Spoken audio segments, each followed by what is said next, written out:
토마스 무어라고 하는 사람을 여러분 아시죠? 토마스 무어.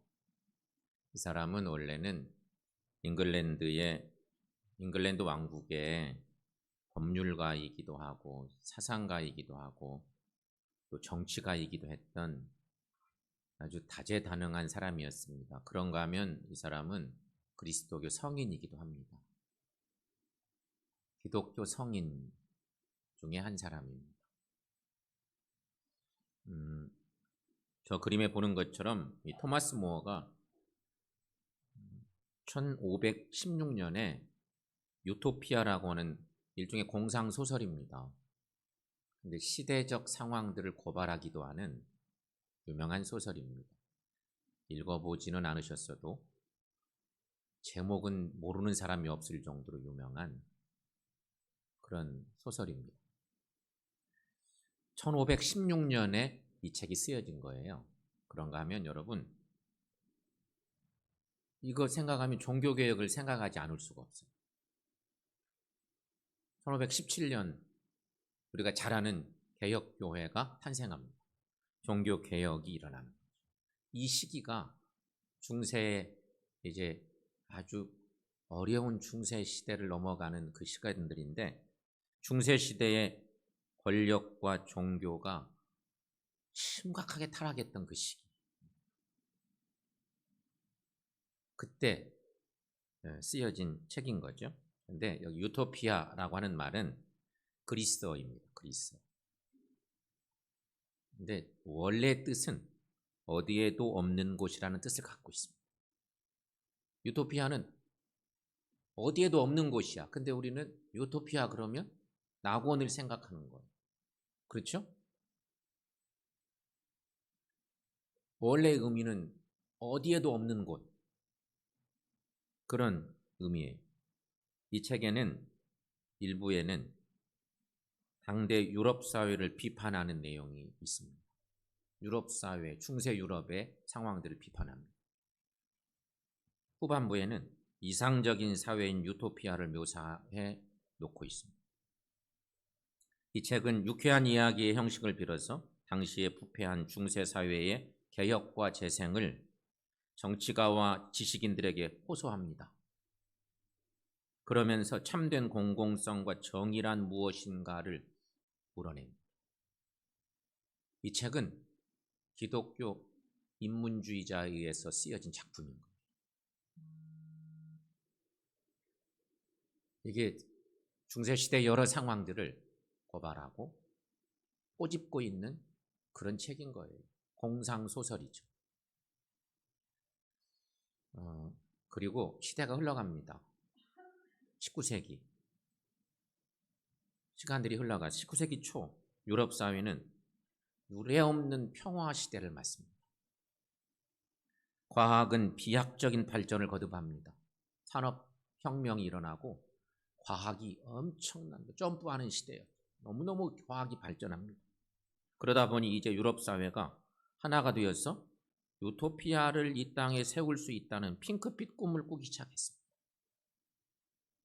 그래서 이제는 하나님이 없이도 충분히 인간의 힘과 능력만으로 낙원을 이룰 수 있다는 교만함과 무모함으로 발전하게 됩니다. 과학이 너무 발전하니까 너무너무 위대한 것들이 막 만들어지니까 유럽이 전부 다 낙원이 되는 줄 알았습니다. 우리끼리 충분히 낙원을 이룰 수 있다 생각한 것입니다.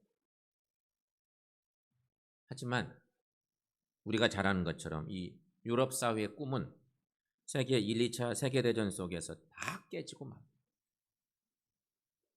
이게 역사입니다.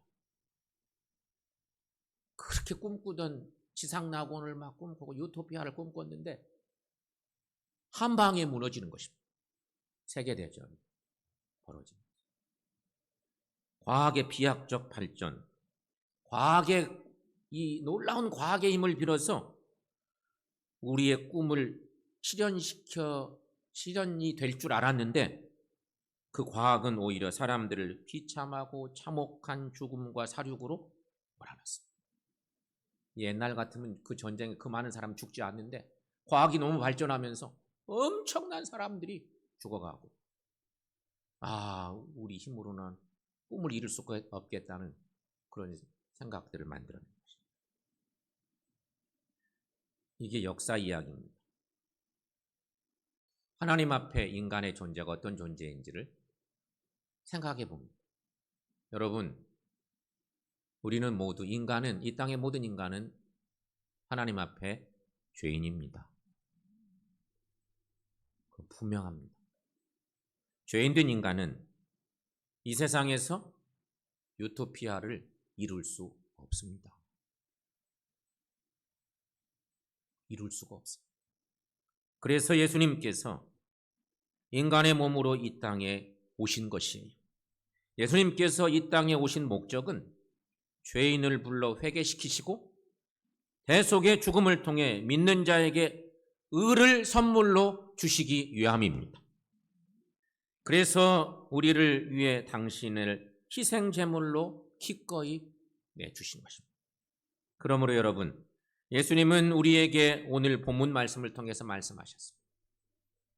당신이 오셔서 사역을 감당하실 때 팔복의 메시지를 전하셨는데 그 팔복의 말씀 중에 오늘 이르러서 주님이 하시는 말씀, 의에 줄이고 목마를 것을 말씀하십니다.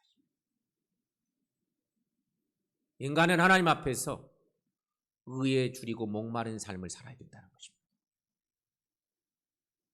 주님이 말씀하십니다. 자, 그렇다면 여러분, 성경이 전하는 의가 뭘까? 의에 줄이고 목마른 자 복이 있다 말씀하시는 거예요. 성경이 전하는 의는 인간의 기준에 의한 도덕적 의나 행위적 의가 결코 아닙니다. 그것이 아닙니다. 성경이 전하는 의는 하나님의 기준에 맞는 완전 무결한 의를 말하는 것입니다. 인간의 기준에 의한 의가 절대 아니에요. 그러므로 우리가 꼭 기억할 것은 사람은 누구도 스스로는 하나님이 원하시는 완전한 의에 이를 수 없습니다 하는 것입니다. 여러분, 우리 힘으로 하나님의 의에 이를 수 있어요? 하나님 앞에 인간은 절대 그럴 수가 없어요. 그러므로 인간에게는 의에 대한 끊임없는 갈망과 목마름이 필요하다는 것이에요. 그렇다면 여러분 그렇게 살고 있어요? 의에 줄이고 목마른 삶을 살고 있어요. 이게 하나님 앞에 인간의 모습입니다. 예배할 때도 마찬가지고요. 자, 그렇다면 의에 줄이고 목마른 사람이 어떤 사람일까? 이거 찾아봐요. 그래야 복이 있는 삶을 살 수 있는. 의에 줄이고 목마른 사람은 어떤 부류의 사람일까? 첫째는요, 영적인 갈망이 있는 사람입니다. 내가 영적인 갈망이 있는지 생각해 보십시오. 사람은 누구나 소유의 욕망이 있습니다. 요즘 여러분은 뭘 소유하고 싶으십니까? 이것만 내가 가졌으면 좋겠다. 뭔가 소유하려면 그것이 자꾸 막 좋아 보이고 그것을 내 것 만들기까지는 애가 달아요. 모든 사람들이 그래요. 그것이 작은 것이든 큰 것이든 비싼 것이든 뭐 좀 값이 싼 것이든 인간에게 소유의 욕망이 다 있어요. 본능적인 본능 같은 거죠. 그런데 여러분, 성도도 마찬가지예요. 성도도 이 세상에 살기 때문에 세상적 필요를 추구하고 얻고자 힘쓰는 것은 당연하고 그 잘못된 건 아닙니다. 인간의 욕망 속에 다 있는 거니까. 성도 역시 마찬가지죠. 그러나 성도가 세상에서 살면서 지위나 명예나 물질과 같은 육적인 것은 힘쓰면서도 영적 갈망이 없다면 그것은 문제입니다.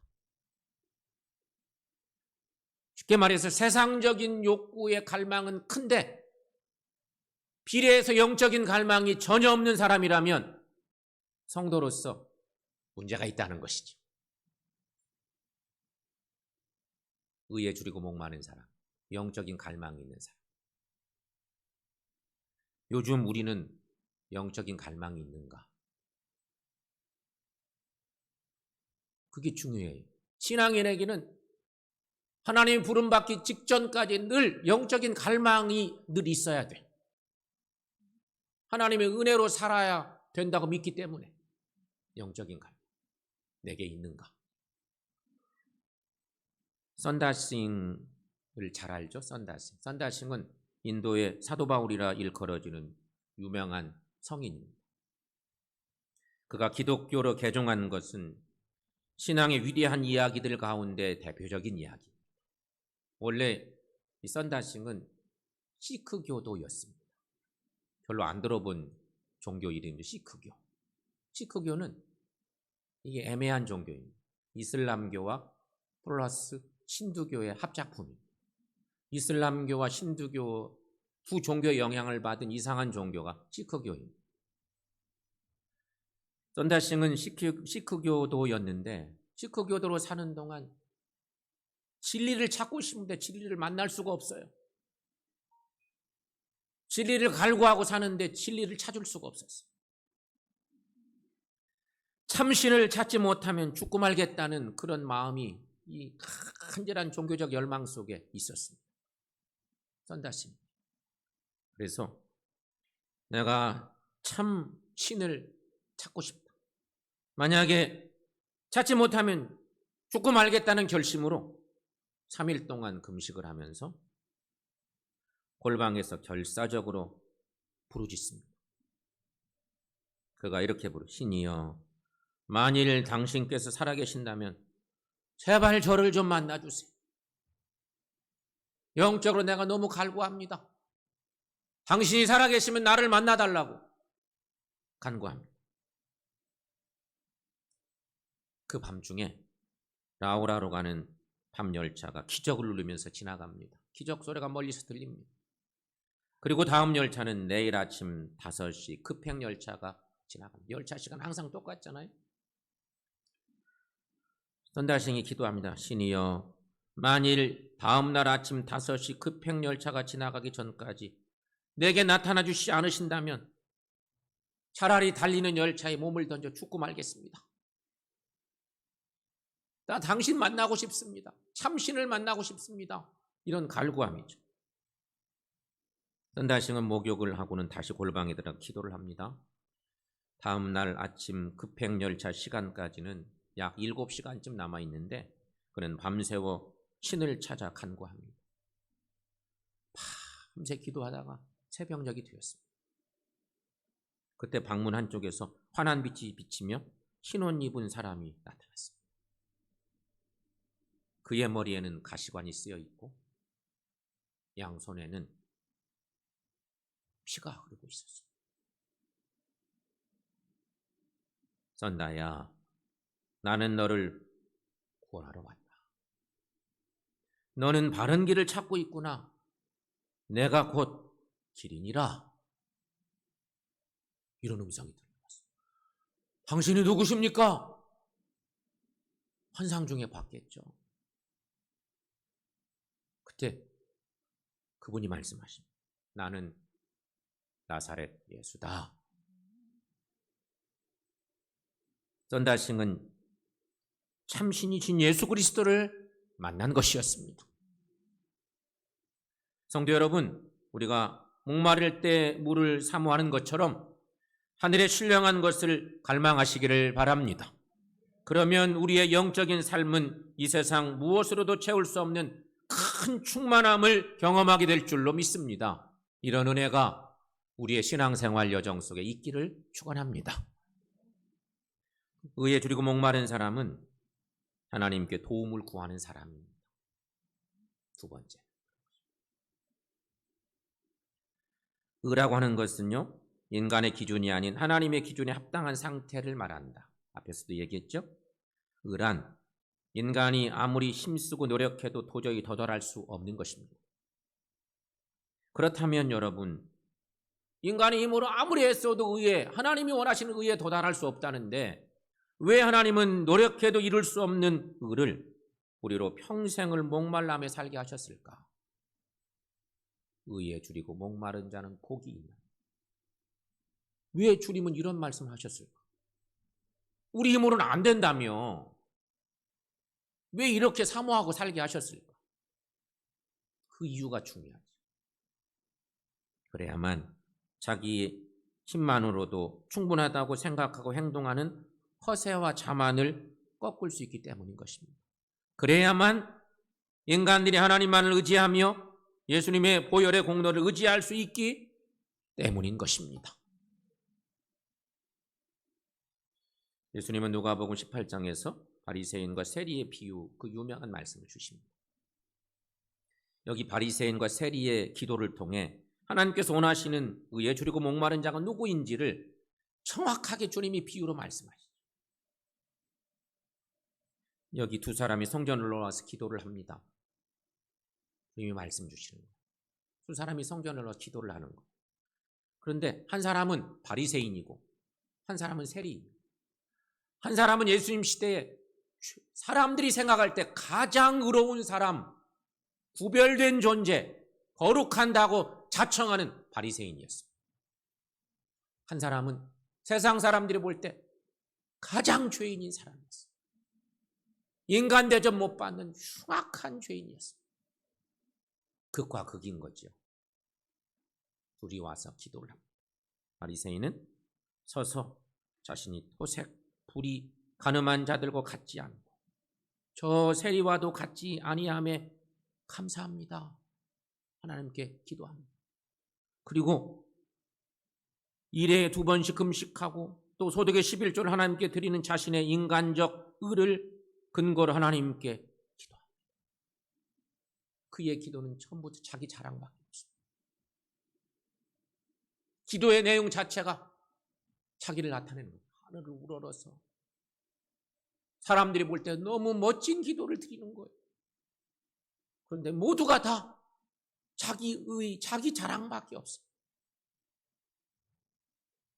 반면에 세리는 성전 멀리 서서 감히 눈을 들어 하늘을 보지도 못하고 가슴을 치며 하나님의 자비와 긍휼을 구하며 부르짖는 기도를 드립니다. 성전 한쪽 구석에서 예배드리는 것도 감사해요. 기도할 수 있는 것도 고마워. 이 비유의 마지막은 주님이 이렇게 말씀하십니다. 누가복음 18장 14절에 내가 너희에게 이르노니 이에 저 바리새인이 아니고 이 사람이 의롭다 하심을 받고 그의 집으로 내려갔느니라. 그렇게 말씀하고 있습니다. 성도 여러분, 자신의 의를 드러내고 그것을 기뻐하며 교만한 사람은 그릇된 만족에 빠질 수밖에 없습니다. 그러나 자신이 죄인임을 절감하고 끊임없이 하나님의 의와 용서를 구하는 사람은 하나님의 기준에 합당한 의를 얻습니다. 누가복음 1장 53절에 이런 말씀이 있습니다. 줄이는 자를 좋은 것들로 배불리셨으며 부자를 빈손으로 보내셨도다. 이렇게 말씀하고 있는 내용이 있습니다. 성도 여러분, 나의 나약함을 깨닫고 하나님께 나와 도움을 구하는 사람이 하나님의 의로 배부르게 되는 놀라운 은혜를 얻습니다. 의에 줄이고 목마른 자는 복이 있나니 그들이 배부를 것이며, 오늘 주님의 말씀이죠. 이 시간 말씀 듣는 우리 모두에게 주님의 이런 은혜가 충만하게 임하시기를 축원합니다. 세 번째, 의에 줄이고 목마른 사람은 예수님의 형상을 담고자 힘쓰는 사람인 것입니다. 예수님의 형상을 담고자 힘쓰는 사람, 한마디로 말하면 그리스도인입니다. 우리가 흔히 얘기할 때 성도인 것이죠. 성도란 누구일까? 누가 성도라고 불림 받을까요? 성도란 예수님을 구주로 믿어 의롭다 인정받는 자입니다. 이게 성도입니다. 예수를 제대로 고백하고 믿을 때 원래는 죄인이지만 우리 하나님께서 우리를 의롭다 인정해 주시는 거예요. 이걸 잘 기억하셔야 돼요.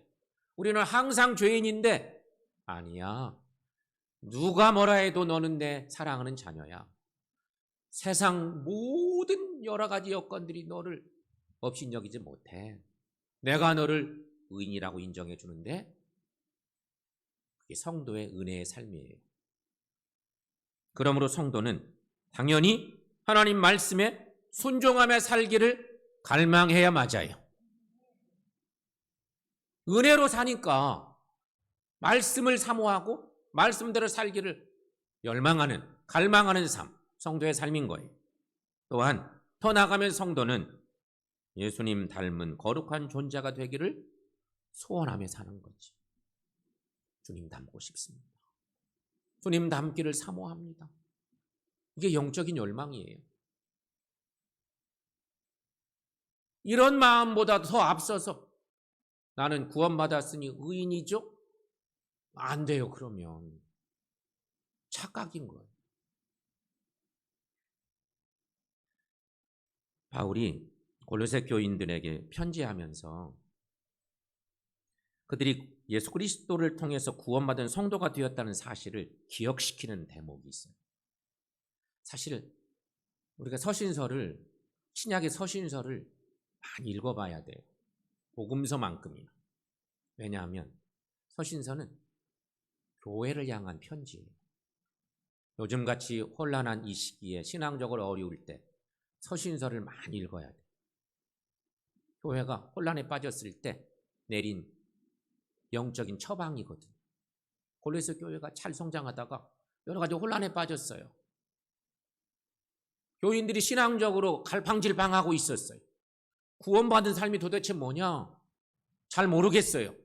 성도의 삶이 뭔지 혼란스러워요. 그래서 교회가 어려움을 겪는 거예요.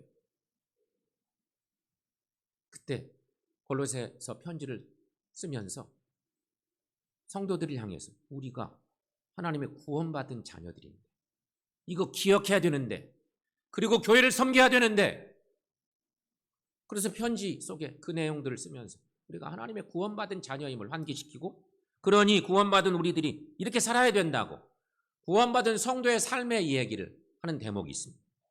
골로새 3장 8절부터 10절까지 좀 길죠?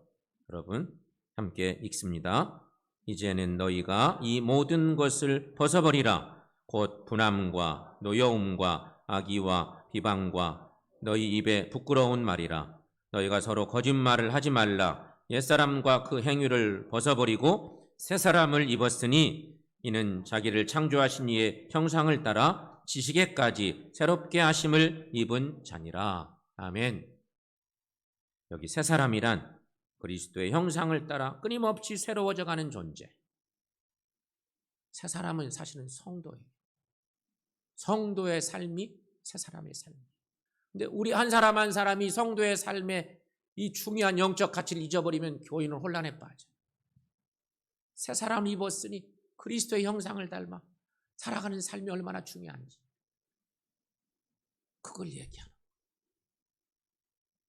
우리가 주님 닮기를 얼마나 힘씁니까? 매일같이 그런 갈구함이 있어야 되는데 그렇게 살고 있는지 우리에게 묻죠. 유명한 미국의 소설가 다니엘 호돈의 큰바위 얼굴이라는 소설 우리 다 알고 있습니다. 교과서에도 있었잖아요. 그래서 우리가 너무 잘 그 얘기 좀 기억해 보면서 연결해 봅시다. 호돈은 큰바위 얼굴이라는 소재를 통해서 인간이 가져야 할 올바른 삶의 자세와 이상적인 인간상을 여기 이 소설에서 제시합니다. 단편 소설이잖아요. 소설의 내용은 남북전쟁 직후이야. 미국의 남북전쟁 직후. 거기 주인공 어니스트라는 소년이 등장합니다. 소년 어니스트. 근데 이 어니스트가 어머니에게 이 소설의 키가 되는 중요한 전설 이야기를 듣습니다. 어머니가 말합니다. 바위 언덕에 새겨진 큰바위 얼굴 보여주면서 저 큰바위 얼굴은 그 얼굴을 닮은 어린아이가 언젠가 태어날 텐데 그가 큰 인물이 될 것이란다는 전설 이야기를 큰바위 얼굴과 관련된 전설 이야기를 들려주는 것입니다. 어디까지나 전설인데 엄마에게 그 전설 이야기를 듣고 이 아이가 자랍니다. 어니스트는 커서 그러한 사람을 만나보았으면 하는 소망도 갖고 동시에 늘 자신도 어떻게 살아야 큰바위 얼굴처럼 될까 고민하며 진실하고 겸손하게 삽니다. 엄마의 전설 이야기가 그 아이의 마음에 엄청난 영향을 준 거죠. 세월이 흐르는 동안 큰바위 얼굴을 자처하는 사람들이 그 동네에 계속 왔습니다. 돈 많은 부자가 먼저 왔어요. 경제가 좀 넉넉하니까 내가 큰바위 얼굴이라고 막 얘기하고 자랑하고 온 거지. 싸움 잘하는 힘센 장군도 왔다 갑니다. 말 잘하는 정치인도 왔다 갔어요. 요즘 대통령 선거 때문에 전국을 순회하고 있는데 정치인이 왔다 갔습니다. 글을 잘 쓰는 시인도 왔다 갔습니다. 어니스트가 그런 사람들을 다 만났습니다. 하지만 어니스트는 그들에게서 큰바위 얼굴과 같은 훌륭함을 발견하지 못합니다. 아닌 것 같아요. 큰바위 얼굴의 인물이 아니에요. 한편 어니스트는 이제 자랐습니다. 이미 소년이 아니에요. 성장해서 농부가 되었습니다.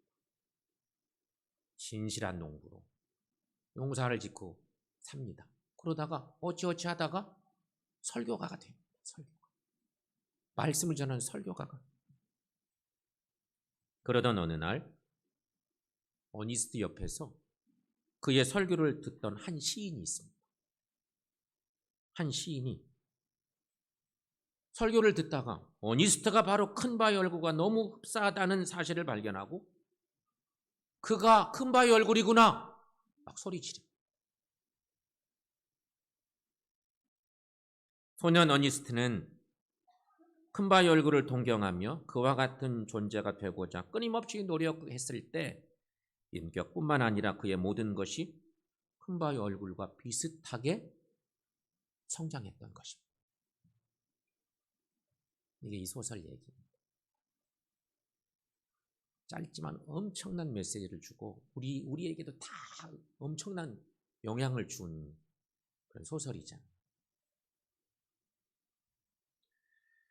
성도 여러분, 이야기가 중요한 게 아니라 이야기 속에서 우리가 한 가지 생각할 것이 있습니다. 그렇다면 우리 그리스도인들에게 큰바위 얼굴은 예수님입니다. 예수님.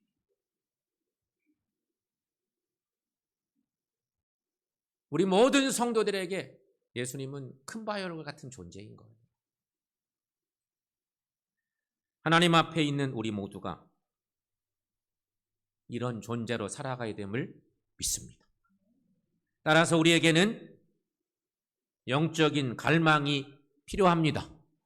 하나님께 도움을 구하는 사람이 되어야 합니다. 그리고 그리스도 형상을 담고자 힘쓰며 살아야 합니다. 이런 사람이 하나님의 의를 선물로 받습니다. 이런 사람이 하나님의 능력을 힘입어 영적으로 만족한 삶을 살 수 있습니다. 성도 여러분, 이런 은혜를 경험하며 사시기를 축원합니다. 이런 은총이 우리에게 임해서 의를 사모하며 살 때, 의에 줄이고 목마른 삶을 살아갈 때 우리 모두에게 이러한 놀라운 은총이 임하고 우리 심령이 영적으로 더 충만한 삶 살아가는 은혜가 있기를 축원합니다. 기도하겠습니다.